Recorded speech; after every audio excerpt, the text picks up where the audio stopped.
ఆవిష్ మీ ముందుకు నవీన్ సరికొద్దాం. ఈరోజు 8వ మ్యాచ్ జరుగుతుంది సిఎస్కేఎన్స్ ఆర్సీబీ మధ్య. ఒక గ్రౌండ్ రిపోర్ట్ మరియు ఎవరికి ఎంత శాతం ఉంది గెలుపులోనా ఓటంలోనా, ప్లేయింగ్ 11 ఎవరెవరు బాగుంటారు ఇవని చెప్పడానికి మేము ముందుకు మరియు నవీన్ వచ్చారు ఫ్రెండ్. ఈరోజు చూసుకుంటే ఎక్కువ సిఎస్కే ఎక్కువ శాతం అనేది చూపించుతుంది. ఎందుకంటే హోమ్ గ్రౌండ్ సితంబర్ స్టేడియంలో జరుగుతున్న 7:30 మ్యాచ్ ఫ్రెండ్స్. ఇది చెన్నైలో జరుగుతుంది. ఇది ఇంకా సిఎస్కే లాస్ట్ 5 మ్యాచెస్ చూసుకుంటే 4 మ్యాచ్లో విజయం సాధించింది, 1 మ్యాచ్ అనేది ఓటమి సాధించింది. అదే బెంగళూరు విజయం సాధించింది. నెక్స్ట్ చూసుకుంటే ఓవరాల్గా చూసుకుంటే 2008 నుండి 2024 వరకు మధ్య జరిగిన ఐపీఎల్లో 32 పోటీ పడ్డాయి ఫ్రెండ్స్. ఈ 2 మ్యాచ్లు సిఎస్కే అండ్ ఆర్సీబీ.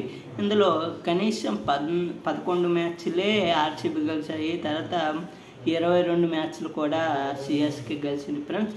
కేవలం 2008 మ్యాచ్ సంవత్సరం మాత్రమే సిఎస్కే బెంగళూరు ఓడిపోయింది. ఇంకోటి చూసుకుంటే వీళ్ళకి లాస్ట్ 5 మ్యాచ్లు చూసుకుంటే 4 మ్యాచ్లు సిఎస్కే గెలిచింది, 1 మ్యాచ్ అనేది ఓడిపోయింది. నెక్స్ట్ విన్నింగ్ శాతంలోన సిఎస్కే 60% ఉంది. నెక్స్ట్ ఆఫ్ ఆల్ ఆర్సీబీ 40% ఉంది ఫ్రెండ్స్. ఇది గుర్తుంచుకుంటే ఈరోజు మాత్రం ఎవరైనా చూసిన వాళ్ళు మాత్రం సిఎస్కే గెలుస్తారు అనుకుంటారు. ఎందుకంటే చిన్న గ్రౌండ్, నెక్స్ట్ అనుకోగా పిచ్చు, నెక్స్ట్ స్పిన్నర్లకి ఎన్నుకోగా ఉండి ఈ స్పిన్నర్లో ఉన్న ఆర్సీబీకి సిఎస్కే చూసుకుంటే అద్భుతమైన స్పిన్నర్లు సిఎస్కే మాత్రమే ఉన్నారు. అందులో స్పిన్నర్లు భాగం అనేది చాలా ఇంపార్టెంట్ ఈరోజు అనేది. నెక్స్ట్ వర్షం అనేది ఇక్కడ ఏనంటే ఇబ్బంది పెట్టదు. నెక్స్ట్ ఫస్ట్ బ్యాటింగ్ కన్నా రెండో బ్యాటింగ్ అనే అనుకూలంగా ఉంటుంది. ఎవరు తాజాగా గెలుస్తారో వాళ్ళ బౌలింగ్ తీసుకుంటే ఈరోజు మరి ముఖ్యంగా మంచిదని నా అభిప్రాయం ఫ్రెండ్స్. ఏదైనా సిఎస్కే విజయం సాధించుతుందని నా చిట్నెస్ చెప్తుంది ఈరోజు మాత్రము ఫ్రెండ్స్. ఇంకా చూస్తే కీ బ్యాట్స్మెన్ సిఎస్కేకి నెక్స్ట్ ఆర్సీబీకి చూసుకుంటాం ఫ్రెండ్స్. సిఎస్కేకి Ruturaj Gaikwad, MS Dhoni, next Ravindra Jadeja, Shivam Dube, next Noor Ahmad, నాలుగోది రవీంద్ర చంద్ర అశ్విన్. ఇంకా చూసుకుంటే ఇక్కడ డెన్వే కాన్వే, నెక్స్ట్ శ్రేయ్ ఖా, నెక్స్ట్ రచంద్ర Ravindra, Rahul Tripathi, next Vijay Shankar, Sam Curran, next Sai Rakul, next Anshul Kamboj, next Mukesh Choudhary, next Deepak Hooda, next Gurjapneet Singh, next Khaleel Ahmed, next Nathan Ellis. ఇల్లు ఫ్రెండ్స్ సిఎస్కేకి. నెక్స్ట్ బెంగళూరుకి చూసుకుంటే ఏంటంటే బెంగళూరుకి చూసుకుంటే Virat Kohli, king of the Kohli Virat Kohli, next Rajat Patidar, next యదంత్ దివ్య, next Livingstone, next Phil Salt, next Hazlewood, next Jitesh Sharma, next team David, next Lungi Ngidi, next Raman Singh, next మొహిన్ రట్వర్, నెక్స్ట్ చూసుకుంటే ఇక్కడ Pandya, Krunal Pandya, next Devdutt Padikkal, next Rashid Sharma, next Suyash Sharma, next Ajit జస్పీ. ఇల్లు ఫ్రెండ్స్ కీ బ్యాట్స్మెన్లు అండ్ బాల్. ఇక్కడ చూసుకుంటే ఎవరెవరు ఈ మ్యాచ్లో ఉంటారో నా అభిప్రాయం మీకు చెప్పాలనుకుంటున్నాను. చెన్నైకి చూసుకుంటే గత మ్యాచ్ ఆడిన వాళ్ళు మాత్రమే ఈ మ్యాచ్ ఉంటారు. ఎందుకంటే చెన్నై సూపర్ కింగ్స్ ఒకటి చెప్తే గుర్తించుకోండి friends. Chennai super kings Dhoni అసామర్థ్యాలు కాదు. అతను పోస్ట్ మ్యాచ్లో ఎవరు ప్లేయర్లు ఉన్నారో వాళ్ళు పాస్ అయిన ఫెయిల్యూర్ అయిన ప్లేయర్స్ మాత్రం ఫస్ట్ 8 మ్యాచ్లు కూడా ఐ ప్లేయర్సే ఉంటారు. తర్వాత 9వ మ్యాచ్ 10వ మ్యాచ్ ఒకరికి ఇద్దరికి చేంజ్ చేస్తారు. కానీ చెన్నైలో ఆటోమేటిక్గా చేంజ్ అనేది చెన్నైది ఉండదు. మొన్న ఏ టీం ఉందో చెన్నై కూడా ఈ రోజంతా ఆ టీమే ఉంటుంది.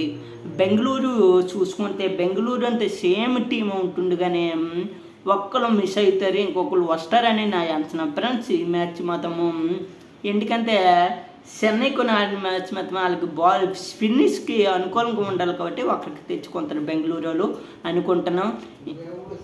ఇందులో ఇంకోటి చూసుకుంటే ఏంటంటే చెన్నైకి బెంగళూరుకి ఒక ప్లేయర్ అనేది ఇది ఉంటారు కదా ఫ్రెండ్స్. అందులో నేను చూసుకుంటే రాహుల్ త్రిపాఠి చెన్నైకి చూసుకుంటే వస్తారని కొందను. వీళ్ళకి బౌలింగ్కి ఎవరు వస్తారంటే అజమ్ జస్పిన్ అనేవాడు వస్తారు బెంగళూరుకి, చెన్నైకి రాహుల్ త్రిపాఠి అనేవారు వస్తారు.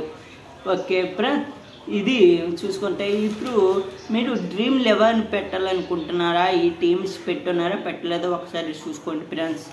డ్రీమ్ 11కి ఫస్ట్ మొత్తము నెక్స్ట్ గైక్వాడ్ పెట్టుకోండి, నెక్స్ట్ రచంత రవీంద్రని పెట్టుకోండి, విరాట్ కోహ్లీని పెట్టుకోండి, ఫిలిం సిల్క్ పెట్టుకోండి, next wicket keeper MS Dhoni పెట్టుకోండి ఫ్రెండ్స్. ఎందుకురా ఎంఎస్ ధోనికి పెట్టాలా బ్రాండ్స్ ఏంటి కొట్టరంటే అదేంటి కాదు ఫ్రెండ్స్. ఇది సెకండ్ ఇన్నింగ్స్ అయినాకో ధోని ఒక 10 బాల్ ఉంటే చాలు ఫ్రెండ్స్ వాళ్ళకి.